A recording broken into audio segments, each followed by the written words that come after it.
నేను అంటుంది ఏంటంటే నిజంగా జగన్మోహన్ రెడ్డి గారు సెల్ఫ్ ఎక్స్ప్లెనేటరీ మాడ్యూల్లో ఇవాళ బయటకు వచ్చి ఒక నెలకో 2 నెలలకో ప్రెస్ మీట్లు పెట్టి 2.5 గంటలు చెదగొట్టి సావసంపి చెవులు మూసి వెళ్తున్నారు.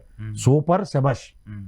కానీ ఇంత మనకి 37 దాడి జరిగినప్పుడు నా దగ్గర బ్రహ్మాస్త్రం తీసుకొడతానని బయటకు రావడమే తప్ప దీనికన్నా ముందు ప్రొయాక్టివ్గా ఉన్న ఆయుధాలతో యుద్ధం ఎందుకు అవట్లేదు? బ్రహ్మాస్త్రం ఏక తెగిపోతున్నప్పుడు వాడతారు.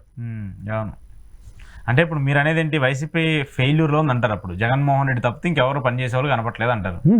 పని చేశారు అందరూ, చేసింది ఎక్స్ప్లోజ్ అవ్వట్లేదు. అదే పని చేయడం కాదు కదా, ఇప్పుడు పని చేస్తున్నారా లేదనేది పక్కన పెట్టేస్తే చేసింది చెప్పాలి కదా. ఇప్పుడు సంబంధిత అధికార గణం వాళ్ళని ఎలాగో నమ్మలేం మనం.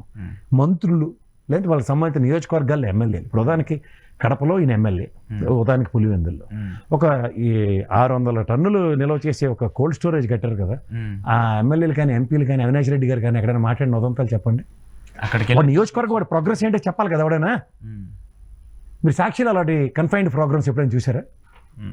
లేదు. వాడు పలానా నియోజకవర్గ ఎమ్మెల్యేలతో వాక్ ద టాక్ వెళ్ళి అక్కడికి వెళ్ళి సరే నీకు జగనన్న నీకు 31 లక్షలు ఇచ్చాడు, నీ నియోజకవర్గం నీ మొహానికి ఎన్ని తగలడ్డాయి? ఈ జర్నలిస్ట్ కూడా అడగాలి కదా, నీ మొహానికి ఎన్ని తగలడ్డాయి, ఎన్ని కట్టి చచ్చావు? ఇది కాక నువ్వు ఆర్బీకే సెంటర్లు నీ ఎన్ని మండలాలకు ఎన్ని పెట్టారు? నీ దగ్గర 10,000 పైచీలకు స్కూల్ని నాడు నేడులో పరివర్తన చేసి నీ స్కూల్ ఎన్ని చేసావు? ఇలా ఫింగర్ టిప్స్ మీద ప్రతి ఒక్కటి చెప్పాలి కదా. ఇలాంటివి ఏదైనా చెప్తేనే కదా పలానా.